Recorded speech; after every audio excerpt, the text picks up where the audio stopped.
Be ready. 10 seconds to go.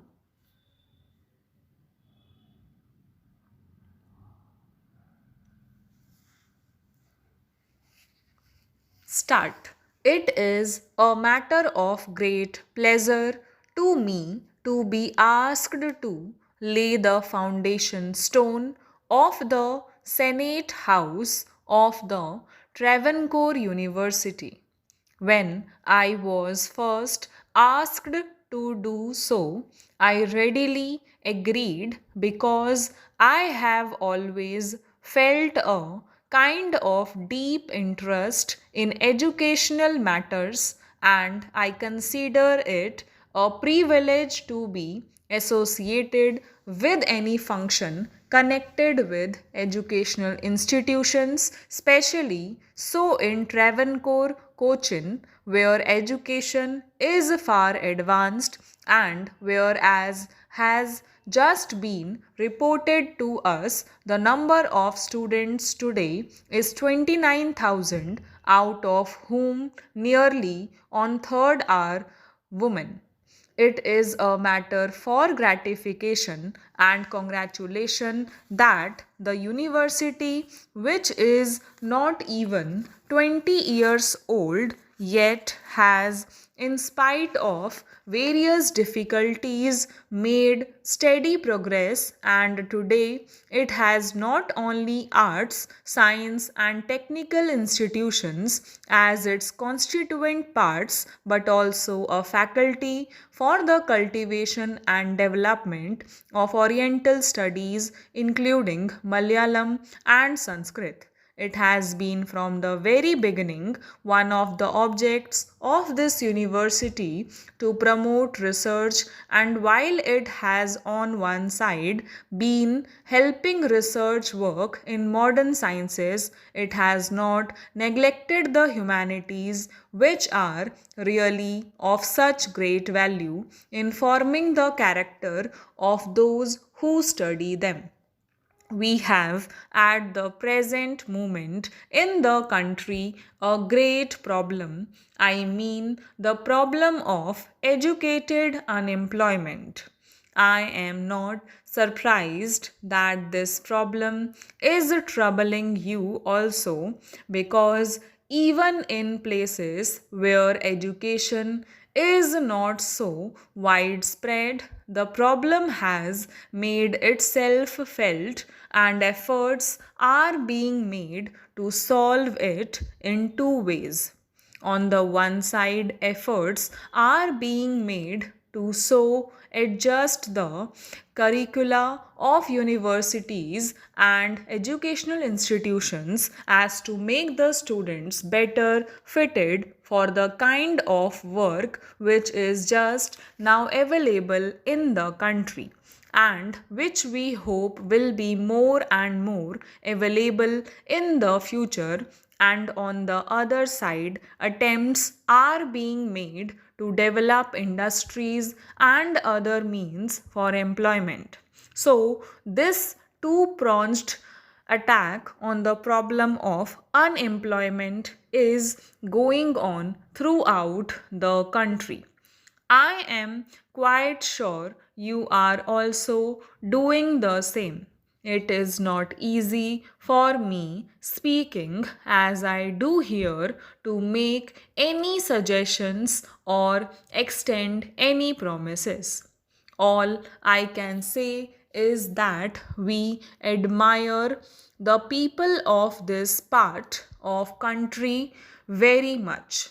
It is therefore a matter of gratification to me that you have not confined your activities to the well known and traditional subjects.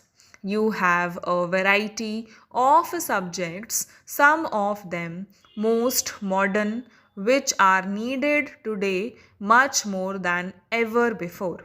All this is as it should be. I am only hoping that as days go by, you will be making greater and greater progress in all directions, and the problems with which you are faced today and which have arisen to some extent on account of the peculiar conditions in this part of the country will be solved to your entire satisfaction and the satisfaction of us all. Your Vice Chancellor said just now that our university education is changing according to changed circumstances. This is a fact. If some people are impatient today and ask for further changes, it does not mean that they do not recognize the changes that have taken place already. It only means that they want the pace to be quickened a little, and I must confess that I am myself one of those who hold this view.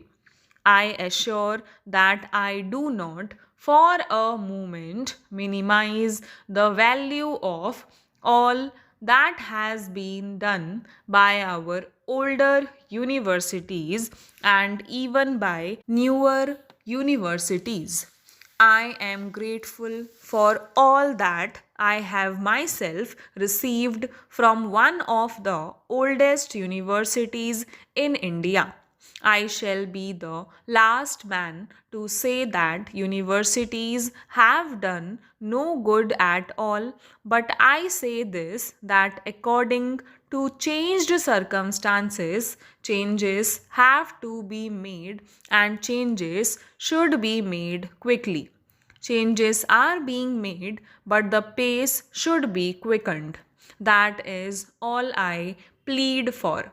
From what I have heard about your university, I must say that you are fully cognizant of the necessity of this change and of its pace. During the short period of about 18 or 19 years, you have already shown what tremendous progress can be made, and with the limited resources at one's disposal. You have not only increased the number of colleges and faculties in the university and encouraged research work, you have also succeeded in attracting to it larger and ever larger number of students, both men and women. Great credit is due to you also for the fact that you have co-education on such a large scale. Not that co-education is absent elsewhere, but it is not existent on the same scale as here, and I must say that if a country is to grow, both its men and women must grow. You have recognized this fact in our all walks of life. Stop.